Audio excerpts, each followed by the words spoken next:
मेरी बात सुन लो सब साथियों। अरे महिलाएं मेरी बात सुन लो भाई, हमारी महिला नेत्रियां सब मेरी बात सुन लो, मेरी बात सुन लो। मत करो पीछे मत करो। ये देखिए किस प्रकार से जो है आपको दलित समाज संगठन का प्रदर्शन दिखाई दे रहा होगा। सीधी तस्वीरें आप वन इंडिया हिंदी पर देख सकते हैं। दलित पिछड़ा संगठन समाज के जो अध्यक्ष दामोदर सिंह यादव के नेतृत्व में जो है बैरिकेड तोड़ दिया गया है। लेकिन मत करो मेरी बात सुनो,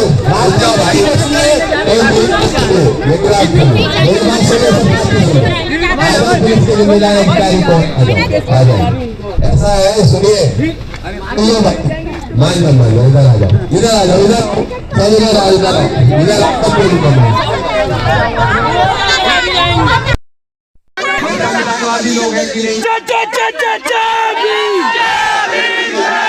दामोदर यादव जिंदाबाद, दामोदर भैया आगे बढ़ो, दामोदर भैया और आगे चलो। जय भीम, कौन यादव डरता है, कौन यादव डरता है।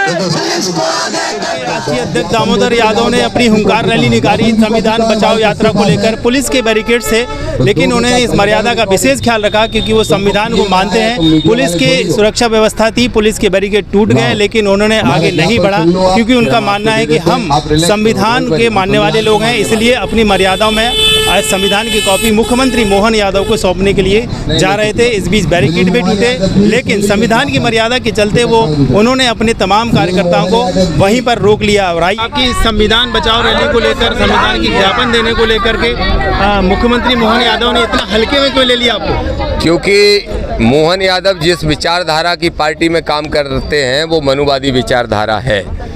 मोहन यादव घर के किराएदार हैं, मकान मालिक नहीं है, और मकान मालिक की हैसियत बड़ी होती है, किराएदार की बड़ी नहीं होती। तो वो जैसे दल में काम कर रहे हैं उसमें किराएदार के रूप में बैठे हैं। अगर वो अम्बेडकरवादी साथियों को गंभीरता से ले गए, उनको सम्मान देंगे तो उनकी कुर्सी मनुवादी खींच लेंगे, इसलिए वो ऐसा करते हैं। लेकिन हमने भी तय कर लिया कि हम ताकत दिखाएंगे, अपनी शक्ति दिखाएंगे और उनको मजबूर करेंगे कि ना सिर्फ हमारी बातें माने बल्कि संविधान को सुरक्षित रखने का काम भी करें। इस बैरिकेड पुलिस के लगे थे, ये टूट चुके, गिर चुके थे और पब्लिक आगे जाने को तैयार हो चुकी थी, आपने रोक क्यों लिया? मैंने इसलिए रोका क्योंकि मैं संविधानवादी व्यक्ति हूँ। मैं ये नहीं चाहता कि हम जो भी मांग रखें वो गैर संवैधानिक तरीके से रखें। मैं धीरेन्द्र शास्त्री नहीं हूँ और ना ही मुझे मेरा विश्वास बाबा साहब द्वारा लिखित संविधान में है, मनुविधान में नहीं है। ये संविधान को तोड़ने का काम धीरेन्द्र शास्त्री करते हैं। हमने अपनी सभी साथियों से आग्रह किया कि हमको संवैधानिक तरीके से विरोध करना है। आज तो हम सैकड़ों हजारों की संख्या में आ रहे हैं, लेकिन कल जब लाखों की संख्या में आएंगे तब भी हम संवैधानिक तरीके से ही लड़ेंगे। मुख्यमंत्री के निवास का घेराव करेंगे तो संवैधानिक तरीके से लड़ेंगे। धीरेन्द्र की यात्रा रोकने जाएंगे तो न्यायालय में जाएंगे, वो भी संवैधानिक तरीका है। तो संवैधानिक तरीकों को अगर हम ही नहीं मानेंगे तो फिर हम संविधान की रक्षा कैसे करेंगे? इसलिए मैंने सब साथियों को रोका।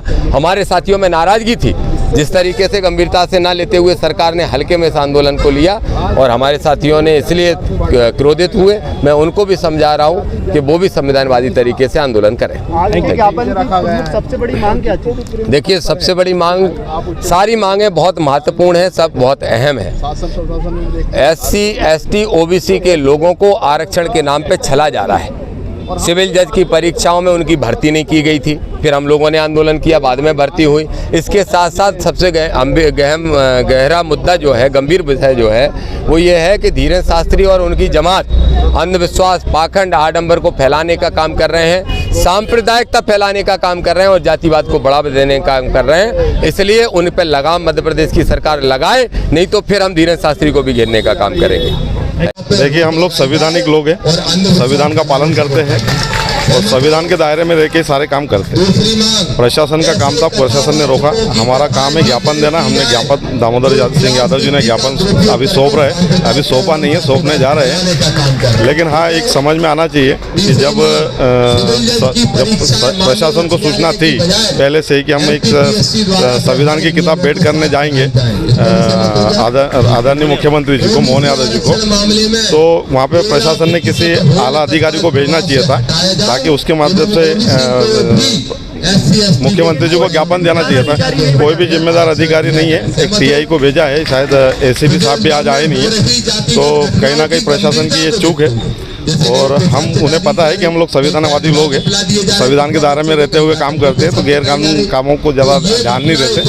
तो शांति प्रिय लोग हैं, शांति प्रिय लोग शांत तरीके से ही आंदोलन करते हैं।